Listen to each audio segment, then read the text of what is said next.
प्रद्युम्न महाराज का जन्म होता है तो देखिए संसार में कितने लोग हैं। जब हमारी आपकी उन्नति होती है, हमारा ऐश्वर्य बढ़ता है, वैभव बढ़ता है, हमारी कीर्ति संसार में होती है, तो अनायास ही हमारे शत्रु भी हो जाते हैं, मित्र तो होते हैं, किंतु कितने लोग प्रत्यक्ष अप्रत्यक्ष रूप से हमसे द्वेष करते रहते हैं।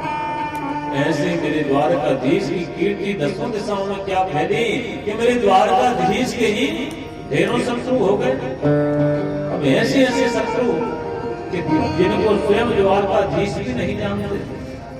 एक संबरासुर नामक असुर था, उसको पता चला कि कैसे कन्हैया का नुकसान करूं, कुछ समझ में नहीं आया। तो रुक्मिणी जी ने प्रथम पुत्र को जन्म दिया प्रद्युम्न महाराज को, तो प्रसूति का ग्रह से उठाकर के सम्रासुर ले गया, समुद्र में फेंक दिया। समुद्र में फेंका तो एक मछली ने निकल लिया। मछली को एक मछुआरे ने पकड़ा, उसका पेट चीरा, बालक निकला।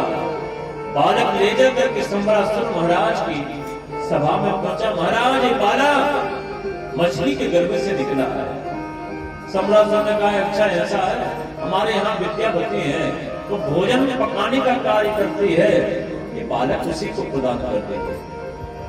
ठीक है, मछुआरे ने कहा ठीक है महाराज, किंतु विचार करिए, जिस माँ का जन्मजात शिशु उससे दूर हो जाए तो उस माँ के हृदय पर क्या बीतेगी, कितना कष्ट होगा, उस माँ को कितनी वेदना होगी। अब रुक्मिणी जी ने तो अन्न जल का परित्याग कर दिया। जब तक मेरा पुत्र नहीं मिलता तब तक मैं अन्न जल ग्रहण नहीं करूंगी। दाऊ जी ने दसों दिशाओं में सैनिक भेजे, जाओ जहां भी मेरा प्रद्युम्न है पता करके आओ। दसों दिशाओं में सैनिक गए, सबके सब सैनिक वापस आ जाते हैं। दाऊ जी ने पूछा क्यों भाई? दाऊ जी तड़पते हैं, इतनी बिगड़ता है, जल्दी से बताओ ना कहाँ है मेरा प्रद्युम्न। सैनिक सिर नीचा कर देते, महाराज कहीं कुछ पता नहीं चला। पता नहीं लगा तो अंत में किम कर्तव्य विमूढ़ होकर के दाऊ जी सभा में पहुंचे तो द्वारकाधीश राजगद्दी पर बैठे हैं। द्वारकाधीश के सामने कहते चलिए देखो, मैंने दसों दिशाओं में सैनिक भेजे, कहीं प्रद्युम्न का पता नहीं चल रहा, पता नहीं कहाँ गया हमारा प्रद्युम्न। द्वारकाधीश ने मुस्कुरा दिया, हंस दिया। जैसे दाऊ जी के सामने द्वारकाधीश मुस्कुराए तो दाऊ जी को क्रोध आ गया। अरे कृष्ण, तुम्हें जरा भी सुहूर नहीं है, ज्ञान नहीं है, कितनी आपन्न विपत्ति हमारे जीवन में आई, हमारे प्रद्युम्न को कोई लेकर चला गया, वो आप क्योंकि हंस रहे हो। तो फिर द्वारकाधीश हंसने लगते हैं तो दाऊ जी को क्रोध आता है, कन्हैया तुम कैसे हो? अरे तुम्हें अपना पुत्र प्यारा नहीं है, क्यों हंस रहे हो? तो द्वारकाधीश कहते हैं दाऊ भैया आप काहे को परेशान होते हैं?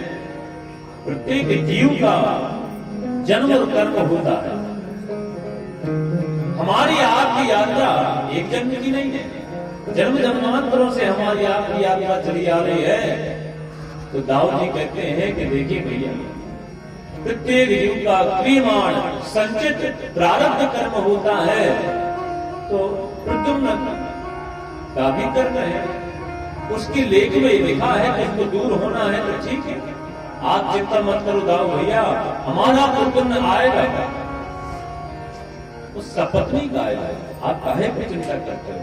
श्री सुखदेव मुनि राजा अच्छे से कहते हैं कि राजा, एक दिन नारद जी ने आकर के कह दिया विद्यावती से कि देवी ये आपका पति कामदेव है। तो विद्यावती ने मंत्र विद्या के द्वारा युवक बना दिया प्रद्युम्न महाराज को और शस्त्र विद्या अस्त्र विद्या की शिक्षा दी। उस सम्रासुर नामक असुर को, असुर का उद्धार करके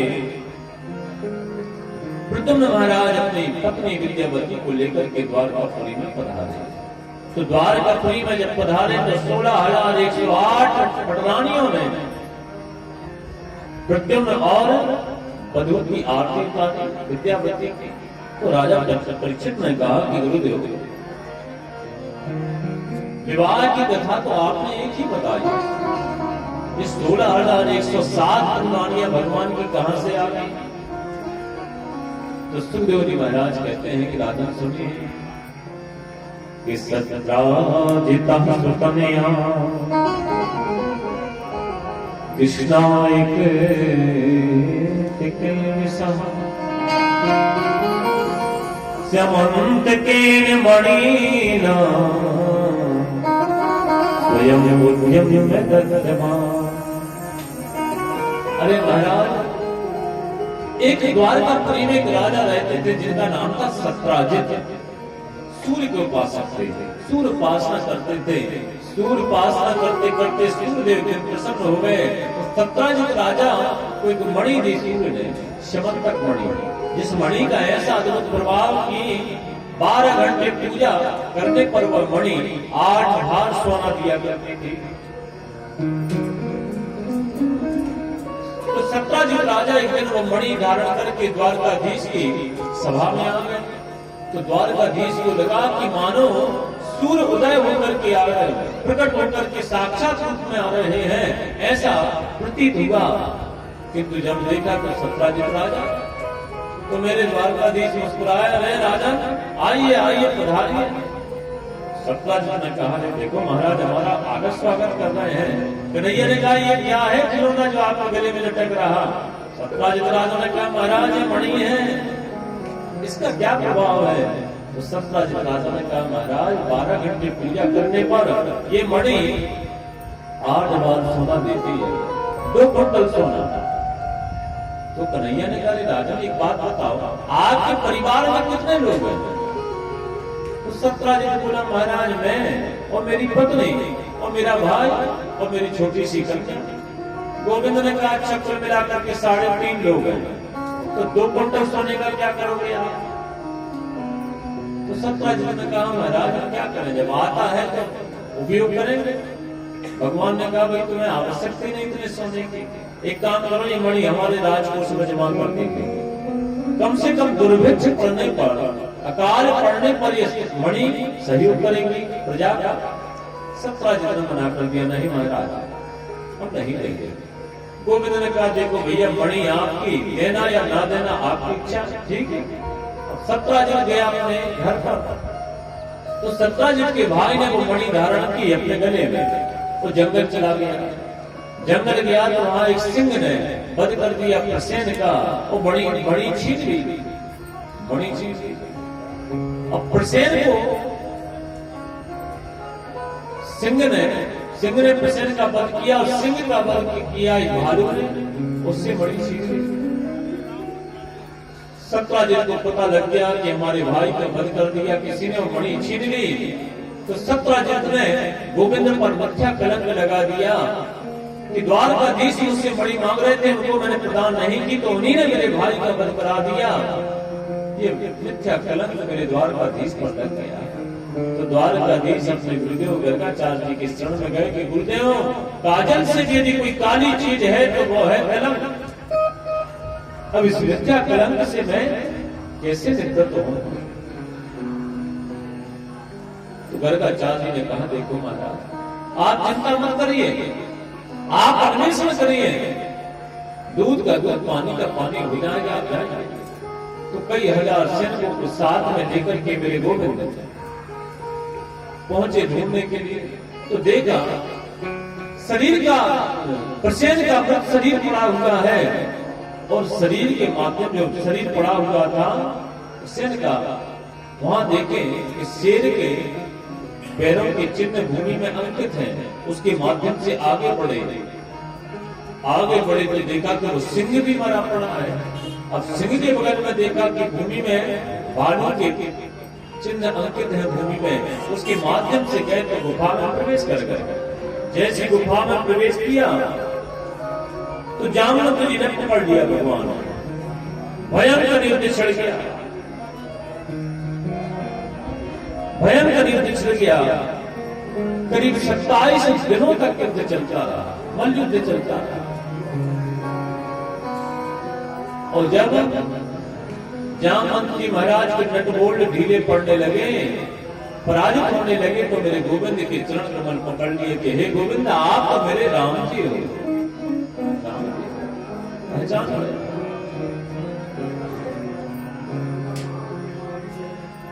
तो कहा प्रभु अब कुछ नहीं, मेरी एक बालिका है, मैं चाहता हूं कि आप जैसा वर उसको प्राप्त हो गए और महाराज मैं जंगल में जाकर के तब कर लूं और बड़ी दहेज में देना चाहता हूं। तो जामवंती जी के साथ में दूसरा विवाह हुआ तो वो मणि प्रदान करेगी जामवंती जी ने। सुखदेव मुनि राजा परीक्षित से कहते हैं कि राजा, द्वारकाधीश ने आकर के वो मणि वापस की। सत्यजित राजा को सत्यजित राजा को अपने किए पर बड़ा पछतावा हुआ। किसी पर भी मिथ्या दोष लगाना पाप है, झूठा दोष नहीं लगाना चाहिए। तो रात्रि भर सत्यजित राजा को नींद नहीं आई कि देखो मैंने द्वारकाधीश पर मिथ्या दोष लगा दिया, आरोप लगा दिया। दूसरे दिन गए और कहा महाराज मुझे क्षमा कर दीजिए। भगवान ने कहा ठीक है भाई, मैंने क्षमा कर दिया। सत्यजित ने कहा महाराज एक हमारी विनती सुने, तो मैं चाहता हूं कि मेरी कन्या है उसको आप पत्नी के रूप में स्वीकार करें और वह मणि में आपको दहेज में प्रदान करना चाहता हूं। कन्हैया ने कहा देखो भैया, आपकी पुत्री को पत्नी के रूप में तो स्वीकार कर लूंगा, किंतु ये बड़ी बड़ी मुझे नहीं चाहिए। सत्यजित ने कि पुत्री के साथ में तीसरा विवाह हुआ सत्यभामा के साथ में। सुखदेव मुनि राजा परीक्षित से कहते हैं कि राजा, जब भगवान इंद्रप्रस्थ में गए पांडवों से मिलने के लिए तो वहां पर चौपड़ खेल रहे थे और सतधन्वा नामक एक असुर था, अक्रूर जी के भड़काने पर उसने वध कर दिया सत्यजित का, वो मणि छीन ली। सत्यभामा को पता लगा तो रोती हुई पहुंची इंद्रप्रस्थ, कह रहे हमारे आप यहाँ चौपड़ खेल रहे हैं, हमारे पिताजी का वध कर दिया किसी ने, तो मेरे गोविंद आए और पता किया, पता लग गया कि अक्रूर जी के भड़काने पर सतधन्वा नामक असुर ने उद्धार किया, उसको दंडित किया। और अक्रूर जी महाराज को दंड दिया कि आज से ये मणि की सेवा आप करोगे और जो सोना निकलेगी वो सब आप राजकोष में जमा करोगे, यही दंड है आपके लिए। प्रेम से बोलिए जय श्री राम। चौथा विवाह कालिंदी यमुना के साथ में हुआ कि एकदा पांडवान् दृष्टुम् प्रतीतान् पुरुषोत्तमः इंद्रप्रस्थं गता श्रीमान् युधानाभिनिर्वृतः। पांडवों को जब लाक्षागृह में जलाने का षड्यंत्र रचा दुर्योधन आदि ने, तो भगवान को एक खबर मिली तो भगवान मिलने गए पांचों पांडवों से। तो वहां पर रुकते हैं तो अर्जुन के साथ में सायंकालीन वेला में यमुना के तट पर विचरण करने गए, भ्रमण करने गए, तो वहां पर एक युवती गोविंद का भजन कर रही थी। तो अर्जुन पास में गए, देवी आप कौन हैं? तो देवी ने परिचय दिया कि मैं कालिंदी यमुना हूं। इसलिए तकता नहीं है, कहा कि मैं भगवान को पति के रूप में प्राप्त करना चाहते हैं। तो अर्जुन ने भगवान का विवाह करा दिया कालिंदी यमुना के साथ। पांचवा विवाह बिंद अरविंद नाम के दो भाई थे, उनकी बहन थी विंध्यावृंदा, उसके साथ में होगा। छठवां विवाह नग्नजिति के साथ में हुआ। सातवां विवाह लक्ष्मणा के साथ में हुआ। आठवां विवाह हुआ भद्रा के साथ। ये तो हुए भगवान के 8 विवाह। फिर एक भौमासुर नामक असुर था जो भूमि से उत्पन्न था। उसने क्या संकल्प ले रखा था कि जब 20,000 कन्याएं इकट्ठी होंगी तो एक ही मुहूर्त में उनके साथ में विवाह करूंगा। तो वो क्या करता, छोटे मोटे राजाओं पर आक्रमण करता और उनकी कन्याओं को चुरा कर ले आता, हरण करके ले आता और कारागार में बंद कर देता। तो 16,100 कन्याएं हो गई। ये बात मध्वजनी कन्हैया को, तो सत्यभामा को साथ में लेकर के भौमासुर के राज्य में गए और भौमासुर से भयंकर युद्ध छिड़ गया। युद्ध में भौमासुर को पराजित किया, 16,100 कन्याओं को कारागार से मुक्त किया। अब मेरे गोविंद ने विचार किया कि इनके सामने दो ही मार्ग हैं, या तो ये गलत मार्ग पर जाएंगे अथवा आत्महत्या कर लेंगे। तो मेरे गोविंद ने कहा कि देवी यदि आपको बहुत अच्छा लगे तो आप मुझे पति के रूप में स्वीकार करेंगे क्या? तो सबकी सब मौन हो जाती हैं। भगवान जब मौन होती है तो कहा हाँ समझ लीजिए। एक ही मुहूर्त में 16,100 कन्याओं के साथ में विवाह। इस तरह से 16,108 विवाह भगवान के संपन्न हुए। वेद में 1 लाख मंत्र है, 4 लाख मंत्र है ज्ञान कांड के, 16,000 है उपासना कांड के, वो 80,000 मंत्र है कर्म कांड के। तो जो 16,000 उपासना कांड के मंत्र हैं वो भगवान की प्रणालियां हैं। 100 प्रकार की जो उपनिषद है वो भगवान की प्रणालियां हैं। वो 8 प्रकार की जो प्रकृति है, पृथ्वी वायु आकाश अग्नि मन बुद्धि अहंकार, ये अष्टधा प्रकृति भगवान की प्रणाली ही है। 16,108 और प्रत्येक रानी से 10-10 पुत्र हुए और एक कन्या हुई। तो विचार करिए कितना विशाल परिवार हो गया गोविंद का, विशाल परिवार। अब कभी कभी कोई ना कोई धर्मपत्नी रूठी जाती है, कभी रुक्मिणी रूठती, कभी सत्यभामा रूठती, कभी जामवती रूठती, किंतु मेरे गोविंद ने रुक्मिणी जी को रोटते हुए नहीं देखा। तो एक दिन भगवान ने ऐसी लीला की कि रुक्मिणी जी को कोप आया। जब कोप आया नहीं और मेरे प्रभु ने जब मूर्छित हो जाती है रुक्मिणी जी, तो सांत्वना देकर के रुक्मिणी जी को प्रसन्न किया। प्रेम से बोलिए जय श्री राम। आगे प्रद्युम्न महाराज के जो पुत्र थे अनिरुद्ध महाराज, उनका एक विवाह रुक्मिणी की पुत्री के साथ में संपन्न हुआ और दूसरा विवाह बाणासुर की पुत्री उषा के साथ। उषा ने स्वप्न में अनिरुद्ध के दर्शन किए तो चित्रलेखा उसकी सखी थी, उनसे कहा कि देखो ऐसे ऐसे राजकुमार के मैंने दर्शन किए हैं। तो उस चित्रलेखा ने वो चित्र अंकित कर दिया कागज में। अब उस चित्रलेखा से कहा इस बालक को लेकर के आइए। तो सोते हुए अनिरुद्ध महाराज को उठा करके ले गए चित्रलेखा और सुला दिया बाणासुर की राजधानी में, उषा के कक्ष में। बहुत दिन तक अनिरुद्ध महाराज उषा के कक्ष में रहे। एक दिन बाणासुर ने देखा तो कारागार में बंद कर दिया। तो दाऊ भगवान श्री कृष्ण आए अपने अनिरुद्ध को छुड़ाने के लिए, तो भयंकर युद्ध छिड़ गया। बाणासुर भगवान शिव का परम भक्त था, तो भगवान शिव बाणासुर के पक्ष से युद्ध करने लगे। तो ब्रह्मादिक देवताओं ने आकर के संधि कराई। अनिरुद्ध के साथ में उषा का विवाह संपन्न हो गया। प्रेम से बोलिए जय श्री राम। श्री सुखदेव जी महाराज कहते हैं कि राजन द्वारकापुरी में कन्हैया के सखा, कन्हैया के पुत्र बगीचे में खेल रहे थे। खेलते खेलते खेलते कुएं के पास गए तो कुएं में एक विशाल गिरगिट पड़ा हुआ था। उस गिरगिट को देख करके दौड़े दौड़े आए और कन्हैया से कहा कि पिताजी पिताजी कुएं में एक विशाल गिरगिट पड़ा हुआ है। मेरे घनश्याम गए तो उस गिरगिट को जैसी गोविंद का संस्पर्श हुआ तो वह दिव्य रूप में प्रकट हो गया। जैसे गोविंद का स्पर्श हुआ कर कमलों का स्पर्श होता है तो ऐसे प्रकट हो गया जैसे कोई स्वर्गीय देवता है। उत्तम श्लोक करा बिखाए सब विनाश रूपम संतप्त जामी कर चारु वर्ण गर्गा पुकारम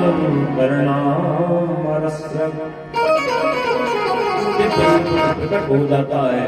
ये पूर्व जन्म में राजा नृग थे, गायों का दान देते थे ब्राह्मण को। कई हजार गौएं ब्राह्मणों को दान में दी, किंतु एक गाय ब्राह्मण को दान में दी तो वो गाय किस दिन ब्राह्मण के यहाँ रहती है, वापस में राजा के झुंड में सम्मिलित हो गई। तो वही गाय राजा ने दूसरे ब्राह्मण को दान दे दी। अब हुआ ये कि उसी समय पहले वाला ब्राह्मण आ गया, उसने कहा ये गाय तो मेरी है। दूसरा ब्राह्मण कहता ये गाय मेरी है। राजा ने कहा दोनों ब्राह्मणों के बदले में मैं 1000 गाय आपको प्रदान करूंगा, किंतु दोनों ब्राह्मण नहीं माने, गाय को छोड़ करके चले गए। राजा नग ने अपना संकल्प पूरा नहीं किया।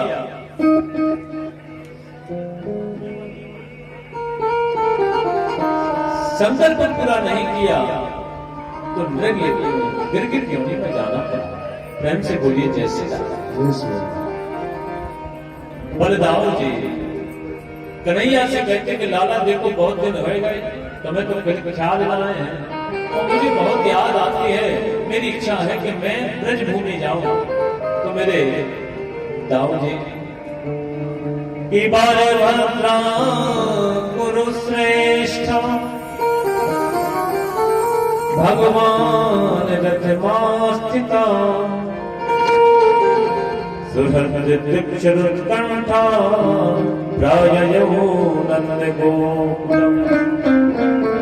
कन्हैया मेरी नंद बाबा यशोदा मैया से बड़ी मिलन की उत्कंठा हृदय में जागृत हो रही है। मैं चाहता हूं मैं ब्रजवासियों से मिल करके आऊं।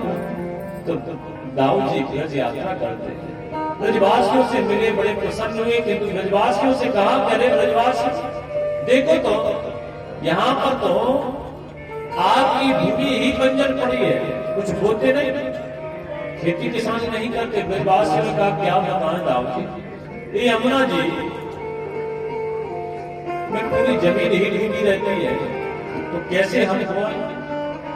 तो दाऊ जी ने यमुना जी का आकर्षण कर दिया, न खींच दिया हल से, तो यमुना जी चंद्राकार में हो गई वृंदावन। प्रेम से बोली जय श्री राम।